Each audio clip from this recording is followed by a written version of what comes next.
It's a pleasure and an honor to be here and at this conference, and this was so fruitful. I learned a lot, and I get directly to the question. In principle, no, the state is not an actor to overcome the imperial mode of living. I talk for a moment on the liberal capitalist state in OECD countries, but also other states of the global south. China are intrinsically linked, reproducing, basing on the imperial mode of living. However, critical theory is about looking at contradictions, tensions, ambiguities. And so I start briefly with a theoretical insight, which we have from Nikos Poulantzas, who said that the state is a social relation and is a condensation of societal power relations.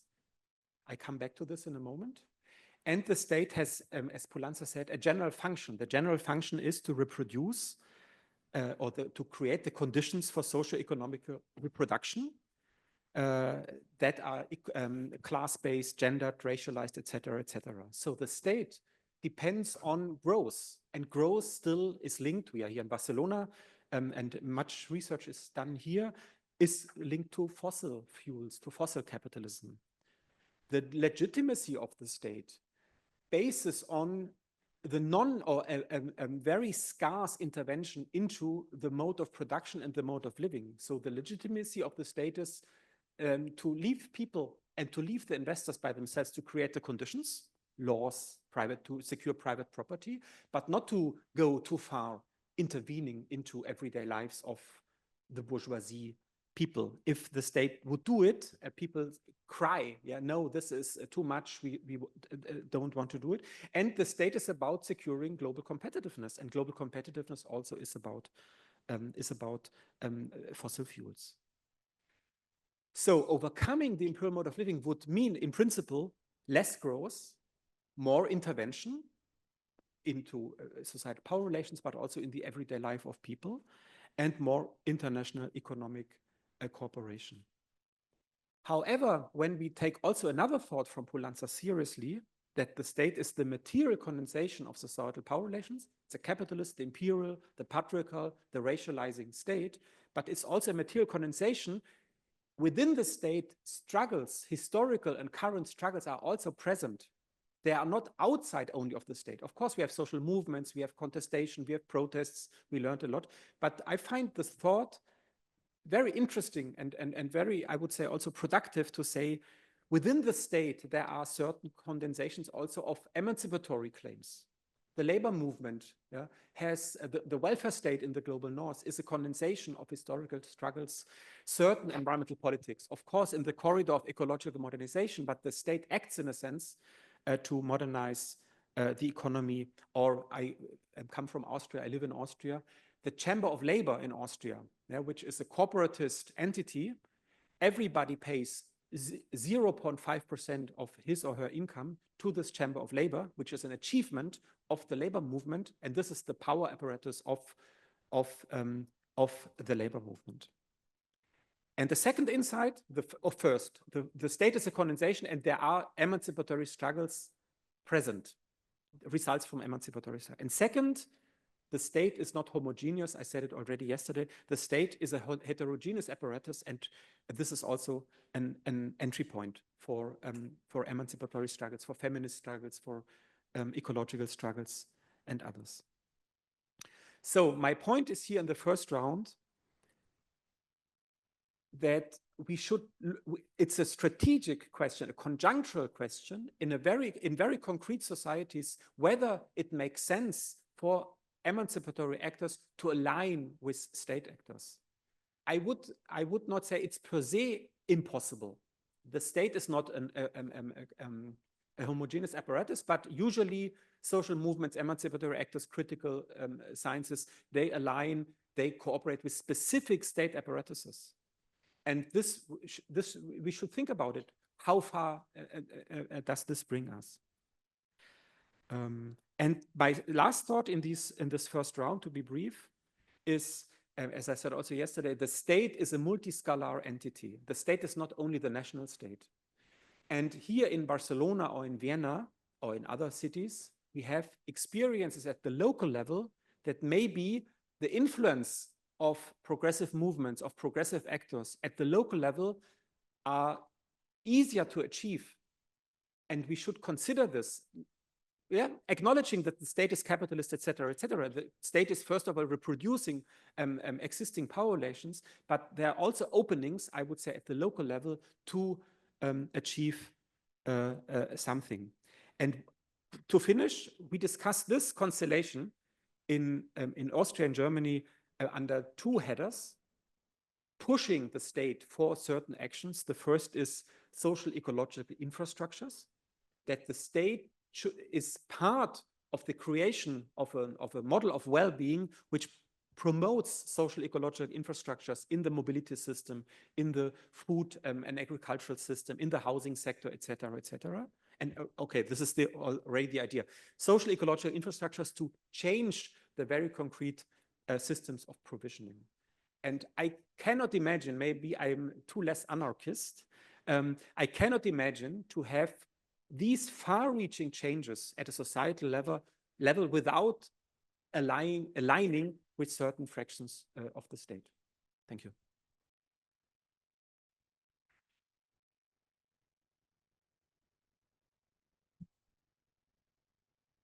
Thank you, Lim. I will take now a second question to Sofia. Sofia, you've recently coined the concept of solar capitalism, which you also presented in this conference. As part of that, you have linked solar capitalism with what Nancy Fraser calls an eco-critical theory of capitalism. Could you give us some pointers as to how you think that an analysis of solar capitalism could contribute to the development of such a theory and for responses to capital accumulation and colonial practices in the green transition? Thank you.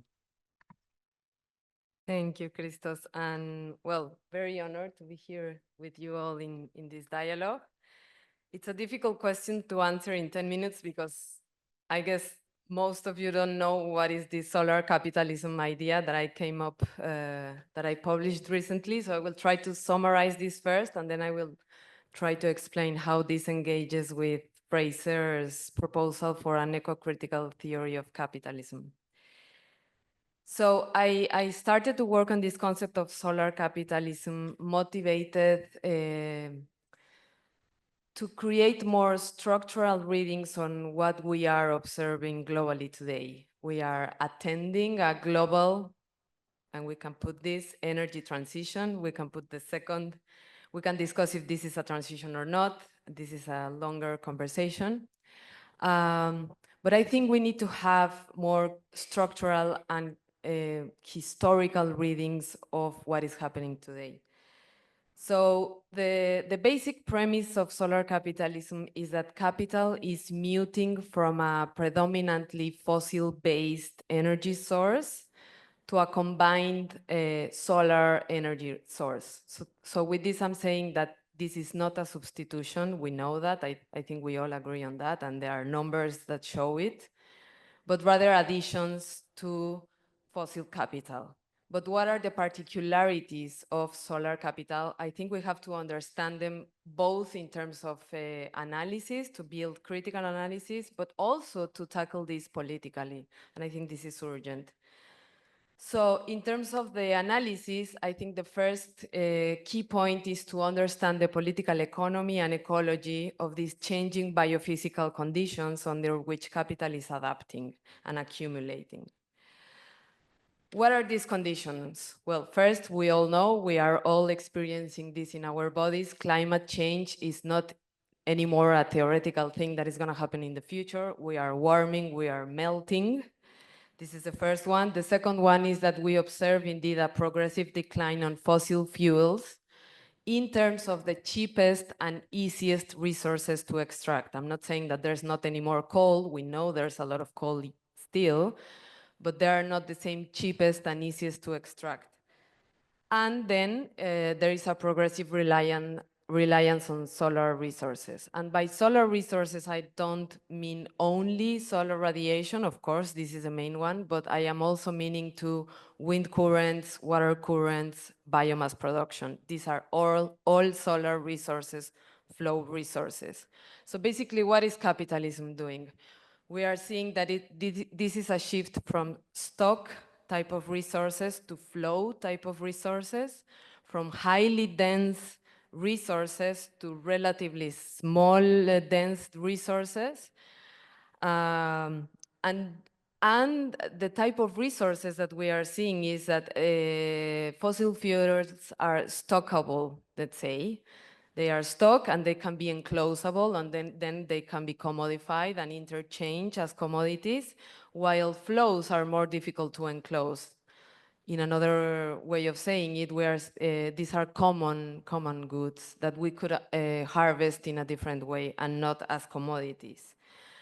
Then we have a political aim to understand this concept, and my personal political aim is to address the big elephant in the room, that is capitalism. I think we all here are talking about energy transitions, but we are not talking enough about how capitalism is driving these energy transitions. Even when we talk about just transitions, this is a capitalist energy transition. Of course, we know that capitalism has its correlates with colonialism, so this is also an obvious relation that we are trying to make it more visible. And then the bottom line of this political aim is to address that in order to maintain the same amount of energy production and consumption under a solar energy base, there are going to be a lot, and we are already seeing this globally, land demand, mineral demand, and cheap labor demand. So basically, we're seeing new rounds of accumulation under a different biophysical condition. This is basically more or less the premise of solar capitalism. So how this connects with Nancy Fraser's idea of eco-critical theory? I think the first one is to politicize the climate. This is something that not only Fraser calls to, but other authors as Eric Swingedow. I think since the end of the Cold War, the left globally assumed that capitalism is here to stay. Somehow there's like a defeat in a way, and Fukushima's end of the world kind of was absorbed by everyone. So nobody wants to talk about capitalism anymore. And I think we have to start to talk about capitalism as the problem, and this is a way to politicize the climate. The second one is to bring a world system perspective on energy transitions. I think we tend to focus either on global south perspectives or global north experiences. And I think we have to start to understand this systemically. These are new peripheries that are being produced as different empires are competing to lead this new phase of capitalism. So we have the US and the European Union on one side that are declining. We were talking about this in the morning. And then we have China that is rising. And in this fight, they are fighting for cheap nature and cheap labor. So this is something that we have to see systemically as a world system. And this would allow us also to understand where are the new peripheries and where are the histories of colonialism being reproduced also.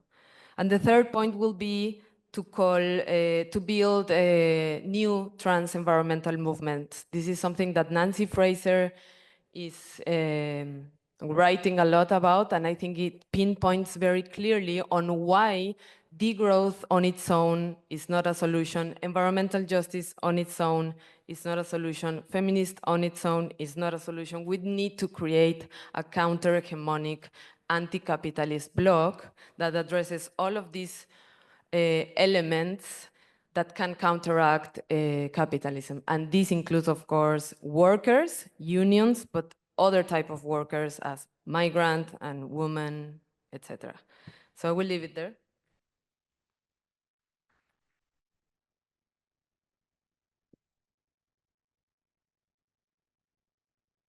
Thank you very much, Sofia. I will now pass to Vasna.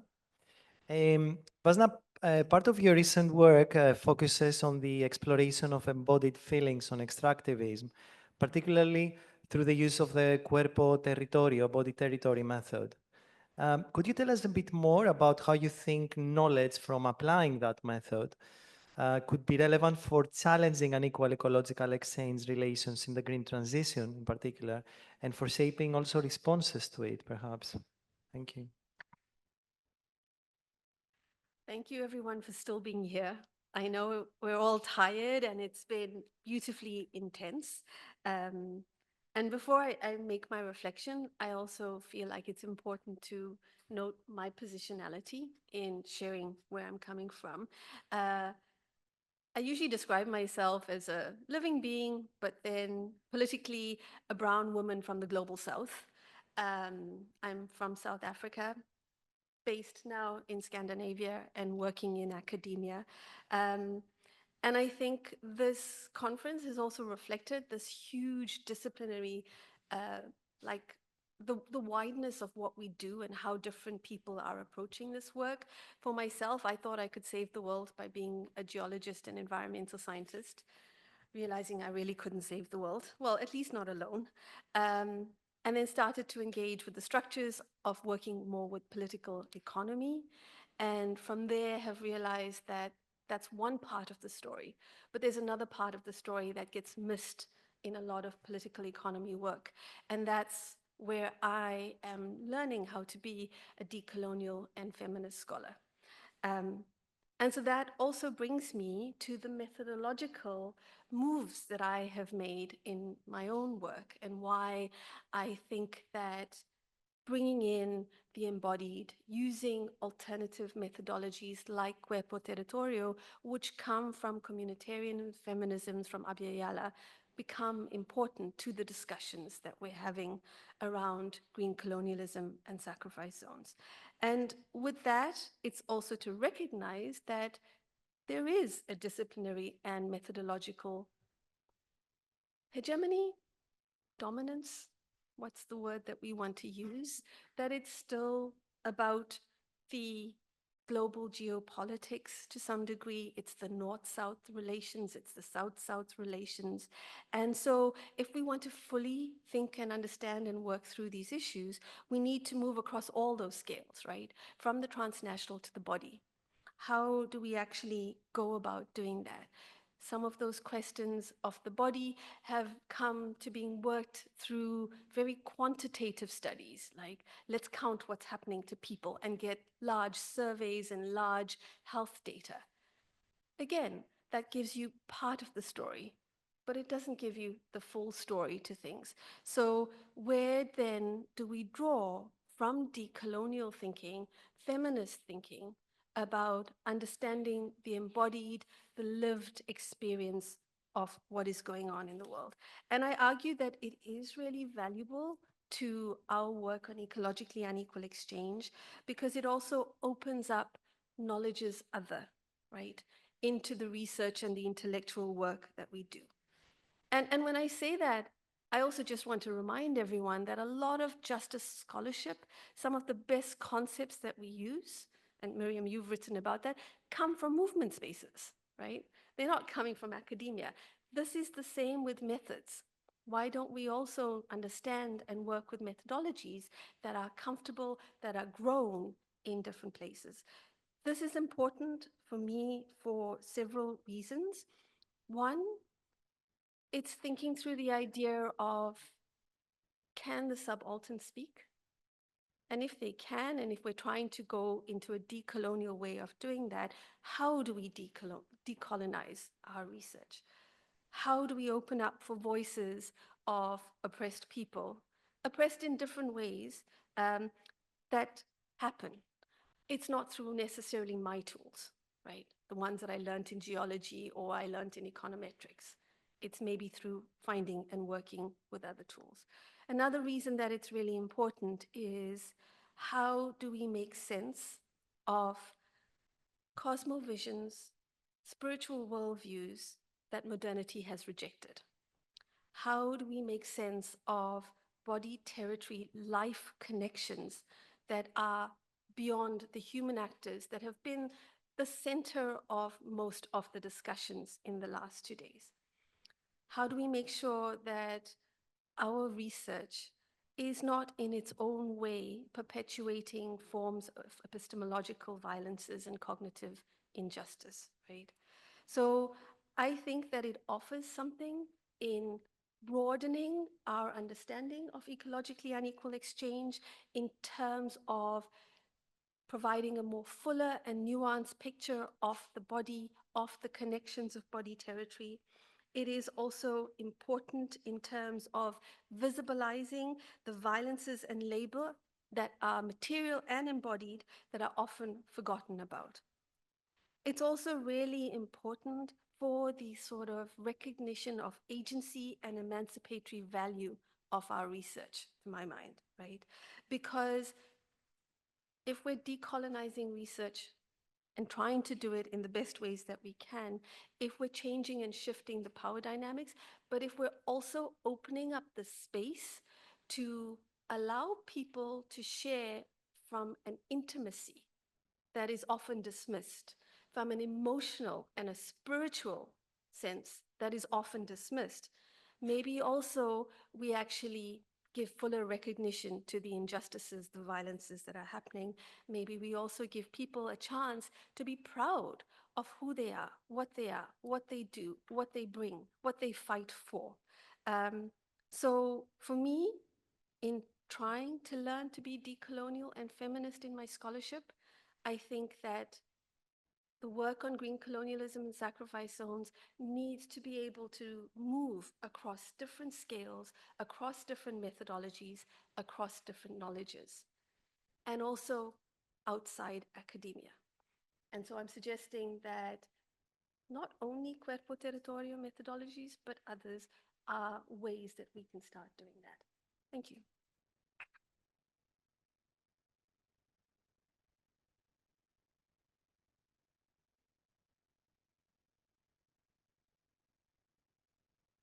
Okay, thank you very much, Vasna. Now for the second question, this is one question that I will ask you in common. I'll give you some 5 minutes perhaps to answer, please. It's a bit of a long question because it has an introduction. I want to argue that one reading of the green colonialism literature can be that a key motivation behind green colonialism has been to reveal, behind that literature, has been to reveal a hidden or not so obvious element of green transitions, namely how promises or claims of responding to the climate crisis connect to the continuation of both colonial legacies and neocolonial agendas. No, that's a key, at least initial motivation, no, of talking about green colonialism. Now, I would argue that in the last 3 years or so, at the global geopolitical level, we evidence more overt expressions of colonialism. The devaluation of brown lives, for example, in the Palestinian genocide and responses to it. US struggles to maintain its position as a global hegemon, although under different, perhaps less cosmopolitan discourses and values. European attempts to maintain moral value hegemony in the midst of what appears to be constantly reducing geopolitical relevance of Europe, and a forceful, more overt defense, more open defense, and attractiveness of white supremacist ideas, evidenced not only in the rise of the far-wing parties here in Europe and the MAGA movement in the US, but also in places like, for example, Argentina, and we could also perhaps include India here, where, of course, Hindu supremacism is not white, but some argue that it is modeled after it. So in that context of compounding or perhaps complementary expressions of colonialism, my question to you here is perhaps more political than academic. Or perhaps it's simply a question about two scholars and about scholars who mobilize critical approaches for the study of green transitions and aspire to be politically relevant. So the question is, from your different perspectives, what alliances for us as critical and politically engaged scholars, scientists, researchers, academics, etc., and what roles could be relevant in that context in order to help decolonize responses to the climate crisis? I think we can start with Vasna. Is that okay?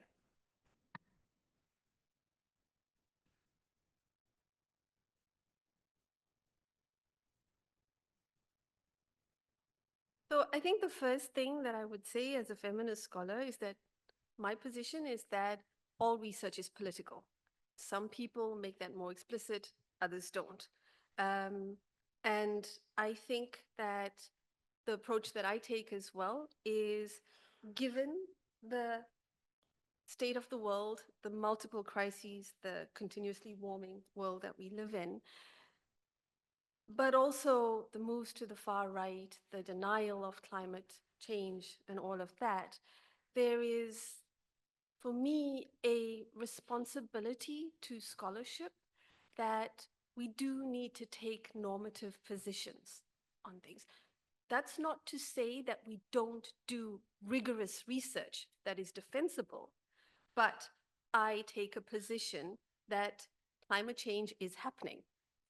Sounds obvious, but actually that's the debate that's happening in Sweden, right? How much is it happening? How much is Sweden been doing?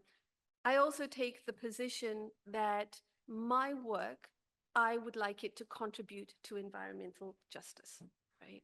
And social justice and all the forms of what that means. So to me, that then means that to be politically relevant in my research, I can't do my research alone. And I can't do my research with academics, as I ended my last intervention about.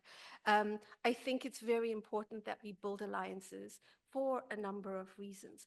One is because that research then is shaped by what is politically needed, by the notions of what do we want to do to be transformative in society.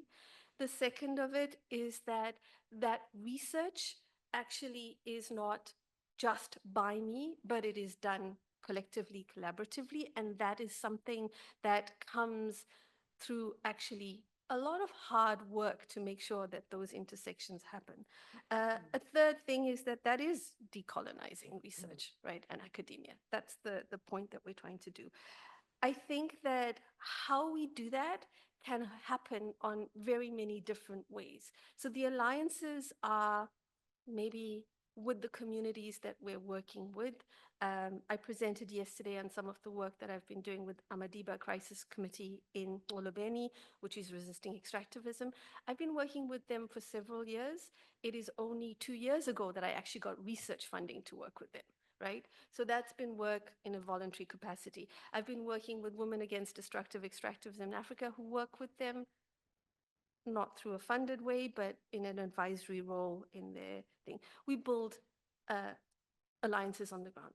We also build alliances with other people who are thinking and doing the intellectual work.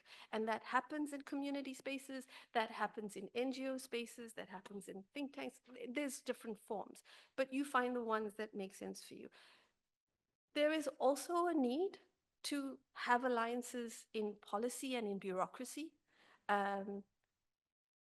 I'm not the one who necessarily puts all my energy to build those alliances, but from time to time, I try to do the work of making those bridges, of sharing what I feel is important to talk about. And I will say that you can talk very effectively about capitalism without ever saying the word capitalism, right? You can make that argument because it's so obvious out there. So how and where we do that, but we do need to make those alliances. Strategically as well, I think we need to think about our research processes. And, you know, many years back, I had the opportunity to be part of the EJOL project. And that was a chance where environmental justice organizations, liabilities and trade was the project from John. But how actual environmental justice organizations were part of the research, right? So I've tried to emulate that in my own research. How does money from my project actually go to the community, right? How does the deliverables that I have, not necessarily just academic papers, but also that, and this was from the reviewers, I write grant applications on behalf of the community, right? So finding those spaces to do that, thinking about methodologies that are about shifting the relations of power are also ways that makes us politically relevant. It's also for you, and I know I'm running out of time, it's also for you to see where and how your politics work and how you want to do that, also based on where you are in your life, right? I'm a brown woman from the global south. Sometimes I'm not the one who's at the front of the protest in Denmark, because actually there are other bodies that are less vulnerable that should do that. Some people are precarious positions in academia. They might not be able to take a particular political stance, but I can sign up and say, I do this because I have tenure, right? So also understanding what are the capacities, what is the possibilities for you is important, and then navigating that. For me, another final point is that this is collective work. How do we do it collectively? How do we support and help each other to do that? Because our work needs to be politically relevant in the world right now. Thank you.